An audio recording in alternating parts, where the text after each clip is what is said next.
I need the scoop. A trusted pet sitter with perfect reviews turns a family vacation into a nightmare when security cameras reveal a shocking betrayal. We're diving into a Reddit story that exposes how quickly trust can shatter when someone you've welcomed into your home crosses every possible line. Get ready for a tale of addiction, abandonment, and the lengths one pet parent went to seek justice for their beloved dogs. I hired a sitter on Rover over a month ago for a trip this week, from last Saturday through Friday, to house sit at my house. We did a meet and greet, and I liked her. She has 8 5-star reviews over the last year and a half, with the last several months of verified stays. I booked through Rover. We exchanged WhatsApp numbers because I am out of the country on this trip and do not have an international calling plan. She sent messages the first few days. Wednesday at 3 a.m, she sent a message that she had been sick with a stomach bug, but was feeling better. She asked a question about one dog's behaviour, sitting in the bathroom barking, and I responded that she probably wants fresh water. She's asking to drink from the toilet. I didn't hear anything after that, so I sent several messages checking in on WhatsApp and Rover. No response. I checked my smart lock on my door, and there was very minimal locking and unlocking, and always from the inside. I checked my camera outside that door. My dogs happened to be outside, so I watched them. Then you hear a man I don't know, say, "Okay, one last shot." Then the man whistles for the dogs to come inside, and she wobbles into the doorway. They walk out, and she falls over, and he catches her. They leave together in, I assume, his vehicle. She was barefoot, and obviously heavily intoxicated. That was 4 p.m. on Thursday. She definitely knew the man who showed up. He seemed concerned when he first got there, and he stayed for a while before they left together. He was helping her to the car. It seemed like he came to help. I sent my friend over around midnight to check on the dogs and let them out. She found my bottles of liquor, now empty, all over the dining table. They were all either brand new or over half full. There were a handful of my Truly seltzers empty and in the trash, a container of Kratom on the table and several more in the trash, a couple empty bottles of a THC drink with more in the fridge that are not mine, a weed vape pen on the table, loose pills in the bottom of her purse, methocarbamol 500 milligrams. That matches a prescription my dog has, but she had more than what my dog was prescribed, so either none or only some were stolen from my dog. My boxes where I keep medications were taken down from the cabinet in the bathroom and set on the counter and back of the toilet. I won't know if any are missing until I get home, but I have the things worth stealing with me. The toilet was clogged. The second toilet has a towel under it like it was leaking, which it has never done before. My dog's free feed. I keep food in their bowls at all times. Both bowls were empty. Their water, a 2-gallon bowl with fountain, was empty. My friend put 2.5 cups of food in both bowls, and they immediately ate all of it. Then she put another 5 cups in both bowls, and they kept eating. They never do this, so they hadn't been fed in a long time. Thank you for reading this far. I want to know, what is every single step I should take next? I have already made a report to Rover. I can't call their number until I am back in the country at my layover around 6:30 in the evening today. I sent them all the pictures from my friend and the video from my camera of her falling over. They are sending it to their trust and safety team and said I should get a response within 24 hours. They have offered no alternatives to pet care in the meantime. My friend spoke with the police and they said her stuff is abandoned property, so have her car towed and do whatever with her things inside my house. If she comes back, I can keep her stuff until I am home and make sure she only leaves with her things. I have deactivated her door code so it won't work, and all doors are locked, but I will see if she attempts to come back and use her code.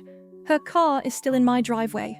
My friend peeked inside and saw synthetic urine inside. I have not had any communication since the message Wednesday. I do feel like Rover will refund me and then ban the sitter. I am not sure about the several $100s in alcohol she consumed. Is that a civil suit? Can I even get her information from Rover to be able to file that? And I have no idea the cost of the toilet repair. All the liquor bottles were mine, and the seltzers, so it's theft now. How much liability is on Rover? The Reddit community was horrified by the neglect and theft. with many pet owners sharing their own nightmare sitter experiences. The original poster returned home to face the full extent of the damage, while their beloved dogs recovered from days of abandonment. What they discovered while reviewing hours of security footage would reveal the true scope of the betrayal. Here are the general updates after going through my whole house. There were methocarbamol pills scattered everywhere throughout her things, as well as a few Sudafed, amoxicillin, another vape, and many, many, many of those little bottles of kratom. Inside her box of cosmetics, inside her box of yarn and crochet supplies, inside multiple pockets of her purse, I threw away all of it. She has a prescription bottle for sertraline. It was on the floor in a bag, and thank gods my dogs didn't get into it. My custom-built gaming table, the floor under it, and the chair that was on that end of the table are all incredibly sticky and nasty. Multiple towels were in the washing machine. The towel on the floor of the spare bathroom smells like. So did her clothes in the spare room. The main bathroom was clogged because the tank was empty, because the water was shut off. It appears to be flushing now. Hopefully that's functional. The toilet is stinky and nasty. The spare bathroom is stinky. The dogs were happy to see me. I brought them chicken nuggets. I turned my back and Ginny ate half my burger bun too.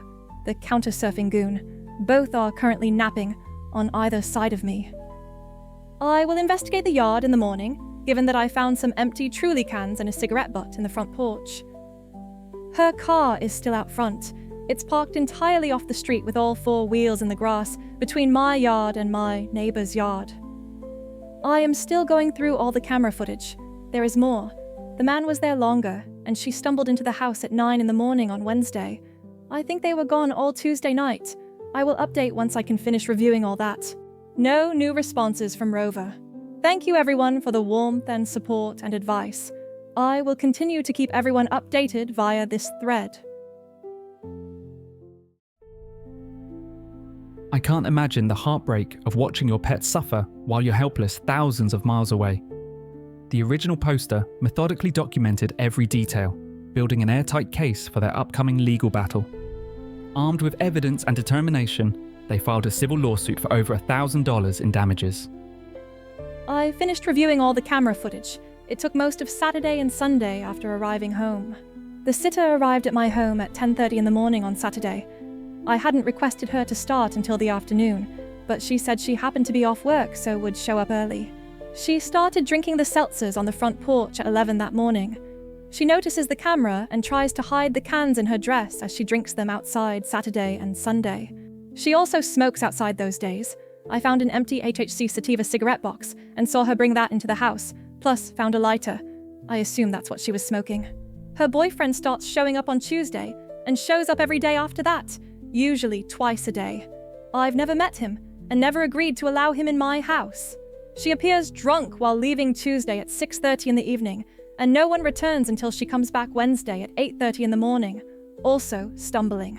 She sent me an update at 3:30 in the morning, while not even at my house, to say she had a stomach bug and ask about my one dog barking in the bathroom. I responded saying she was asking for water. That was the last communication I had from her until Friday morning, when her boyfriend tried to get into the house with her code.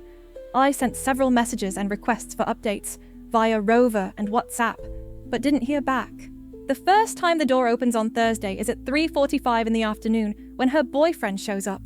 It's possible she let the dogs out in the backyard, but until then, they had been going out the side door with the camera quite often, so I suspect they weren't let out at all that day. Watching the full video, her boyfriend has a moment of breaking down crying, facing the outdoor camera with his back to her, after finding her, so I don't think he was encouraging her to drink. His full comment, after listening very closely, is, "Take one last shot, and then we'll go." And there's another, quieter, "We gotta get out of here. I think he was just trying to convince her to leave." I do think it's possible she was actually in the hospital. I never saw anyone else show up to the house, so given how much she drank, she absolutely should have been in the hospital. In general, the videos were a lot of just the dogs being outside, barking to come in, wandering around, and Ginny begging for someone to throw her frisbee. It was so hard to watch them be ignored like that. I feel guilty for not keeping a closer eye on my camera. I normally watch the door locking and unlocking and use that to check the camera, but she wasn't locking it, even overnight or when she left the house. I know I wouldn't have caught the early signs of drinking the seltzers unless I was watching every single video, but I am feeling the parent guilt over everything my babies went through. I have written out a full timeline of events, saved all relevant videos, saved screenshots of all conversations on WhatsApp and Rover, printed all emails with Rover, included a copy of my dog sitting instructions, and collected every photo from myself and my friends. I updated the itemized list to include the actual amount of time my friends spent here, screenshots of Uber costs and things like that, plus court costs. I ordered all photos to be printed to bring to court. I'm not sure how to share the videos other than bring my tablet to court, but I took the most damning screenshot from every video and added that to the printed photos. I officially filed paperwork for a civil suit against her, and the sheriff has everything to serve her. After double-checking all the costs of everything, getting the total from the housekeeper, and adding in court-related costs, I am suing for $1,124. If all goes well, court will be mid-May. I searched public records in my area for her, and she has no record for crimes or probation that I could find. I am guessing the synthetic urine was to pass a drug screen for work. I was able to get a housekeeper to come Monday to help with the sticky mess and gross bathrooms. I've been doing laundry for days, in between all the documentation. Everything in my house feels gross and violated. The pups are acting relatively normal, maybe a little more tired than usual.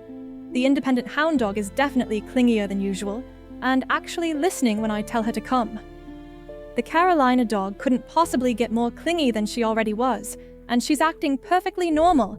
I took them on a car ride with me to get food because I couldn't bear to leave them, and they got spoiled with some chicken nuggets. They are getting extra treats and love. The vet said that after 6 days without it, the Prozac is basically out of Ginny's system, and it could take another 6 to 8 weeks to see full effects again. There is also a chance it will not work at all anymore after suddenly stopping it. So far, it does seem she is calmer, so I'm hoping she is feeling better to be back on it and home safe with Mama. When someone asked if the sitter had said anything else to me, I explained that she apologized for making me uncomfortable and leaving my house a mess, and said she hadn't drank in 9 years. Then she threatened me for keeping her things. I said that her things were in her car and it had been towed, and if she wanted to settle things out of court, here is the itemized list. I listed out all the alcohol, cleaning fees, and extra sitters for 3 check-ins after she left. She said she'll have her lawyer call me, and this is a cease and desist. I haven't heard anything from her since then. I included the house cleaner with a receipt signed by both of us, and I also included Uber costs for friends, and the time they spent there for the 3 check-ins until I could get home. The community rallied behind the original poster's quest for justice, offering creative solutions and legal advice. Despite having the sitter's personal information and a solid case, months passed with failed service attempts. The elusive defendant seemed to have vanished, leaving the original poster with a new challenge in their fight for accountability. I showed up at the most recent court date. I tried to have the sheriff serve her, but the paperwork was returned as multiple failed attempts. I sent certified mail to her home, which was returned as undeliverable. I sent certified mail to her business, and someone, not her, signed for it, and that was then returned to the court as well. The judge said that I have to continue to attempt service, and they cannot hear the case until she is served. My only allowed options for serving her are via sheriff or certified mail.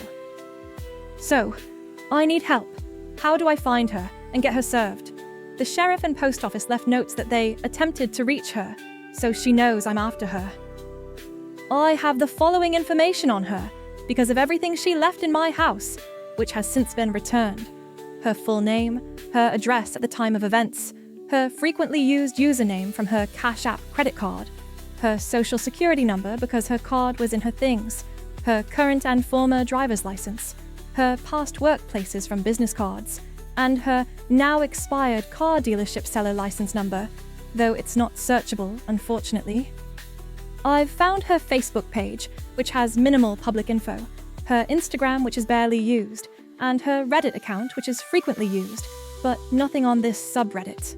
Based on what I have, it looks like she moved to another city 2.5 hours away, but in the same state. I wasn't sure if it was allowed to post the state, but that's super relevant because legal issues vary so wildly from state to state. The state is North Carolina. Individuals aren't allowed to serve in my state, unfortunately, or I would absolutely be down for such antics. Sometimes the people we trust most are capable of the deepest betrayals, but this story proves that persistence in seeking justice can prevail.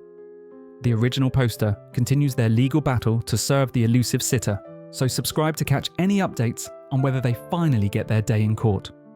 Share your thoughts on trust and accountability in the comments, and explore our other videos for more stories about betrayal and the fight for justice.